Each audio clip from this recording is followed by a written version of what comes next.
Hello, this is David Waters with Cavrnus, and this is the first in a series of QuickStart videos that are going to allow us to show you how to quickly and easily add connectivity to the Cavrnus collaboration platform to your new or existing Unreal Engine projects. Cavrnus provides a high-performance, feature-rich collaboration platform both in the cloud, in the virtual private cloud, or as an on-premise deployment. And this is the first video to show you how to very quickly get your system up and running with multi-user collaboration. We now have a system that's enabled by an engine plugin. So if you go to the Fab and search on Cavrnus, just type CAV and you'll see us as one of the publishers. And the only listing currently there is the Cavrnus Spatial connector. This is the engine plugin for Unreal Engine 5. When you go to that item, that product, you'll see it is a free engine plugin, and you add it to your Fab library here at the fab.com page.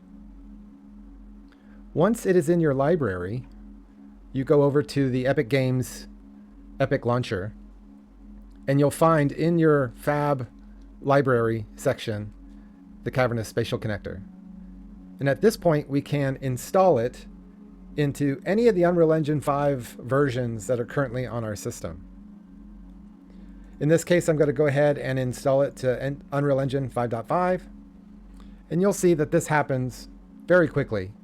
Our engine plugin is lightweight and is really just a bootstrap to get connected to the Cavrnus collaboration platform.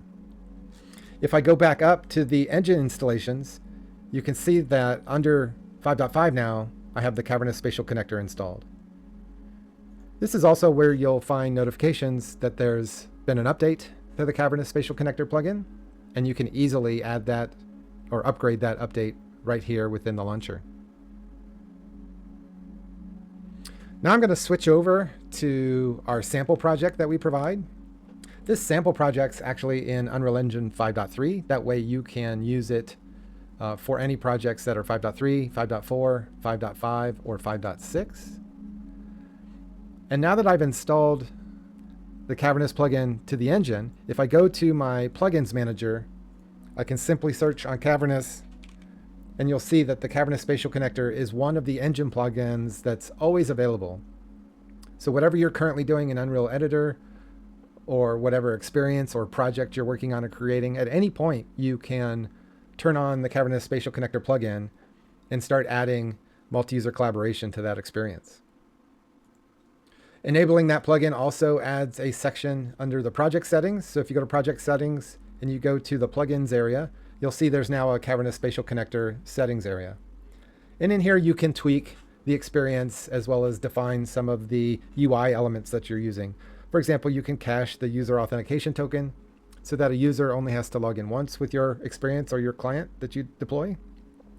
This also shows where many of the built-in functions of the Cavrnus platform, such as logging in and selecting which space you want to join, we provide example user interface widgets for that.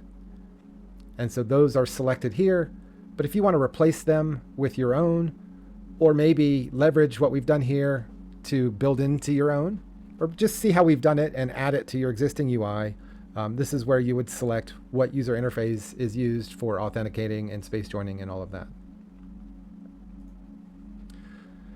You'll also find there's now a new menu. This nowadays only has the welcome page, but this is very important. This is where you can also get to our extensive documentation. It's where you can get direct support in our Discord channel or provide us with feedback.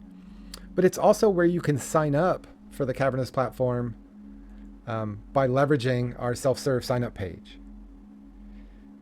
And so you would simply say, I want to create a new organization or a new customer domain, and you would start setting that up by providing an email, providing what that customer domain name is going to be, and only one person from your organization has to do that. But since I already have one, I'm going to go back to the project and show you how it all works.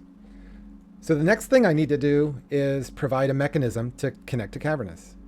I can do that two ways. The first way I'll show you is I can add an actor to this level. So if I go to the content manager and make sure you have the engine content viewable, which is not by default, you need to turn that on. and I search on Cavrnus Spatial Connector, you can see I now have this actor that I can drag and drop into the level. And once I do that, it provides some additional configuration things I can do as a part of connecting to Cavrnus. I can hard code what the server or customer domain is. I can select whether this is going to be someone joining as a guest or as a authenticated team member.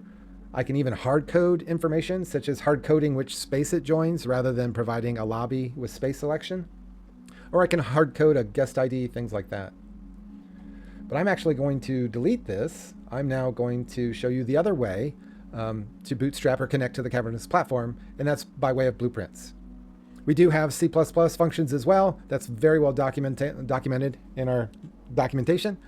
But as a quick start, it's just as easy to, in fact, easier to do it by way of a blueprint. So here we are in the level blueprint. You can see we provide you in our sample project with this hint of what you need to add, and it's just one node that you need to add. Initialize Cavrnus authentication. And there's 4 variants of that, whether you're connecting as guests, whether it's a simplified node or the more detailed node, which I'm going to select so you can see what some of those are. And here again, I can hard code or pre-code what the connection authentication is going to be and what the domain is going to be. But it's always the case, whether it's this blueprint node or the actor that you drop in the level, that if they were blank, it will prompt you using those widgets that we saw earlier. So I'm going to use the blueprint method. And so now all I have to do is hit play on this level. You can see because I didn't hard code the customer domain, it's prompting me for that. In this case, I'm going to use our demo domain. And now this particular example is set up to authenticate team members. And so I'm going to log into my account on that domain.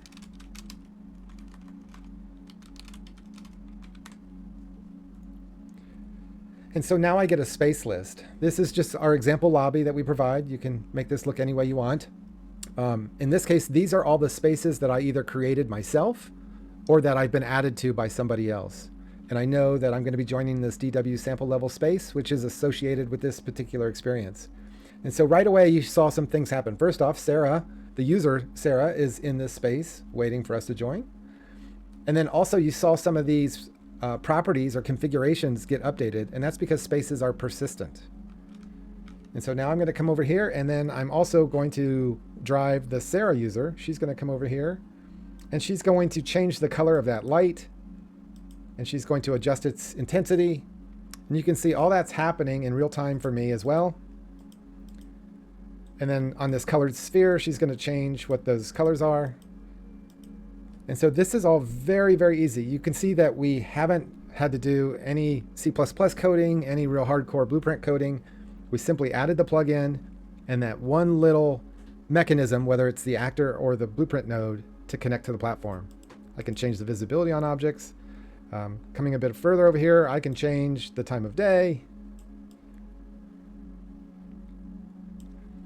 And so this particular sample level has a lot of the kind of typical things that you might change as part of a collaborative experience, such as moving objects, going through a set of tasks, and all that gets synchronized together.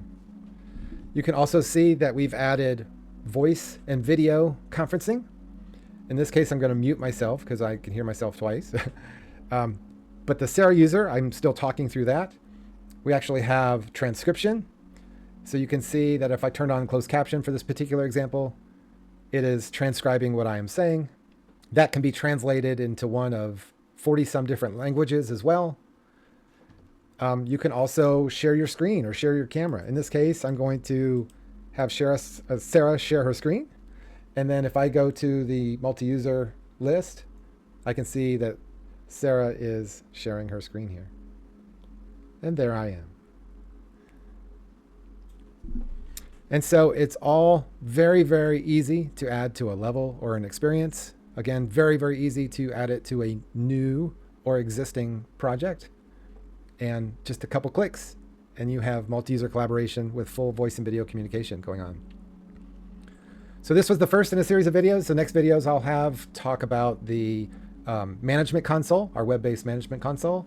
And then I'll also be able to show you our collab viewer template project where we've taken Epic's collaboration viewer And we've supercharged it with the Cavrnus multi-user collaboration platform. Take care.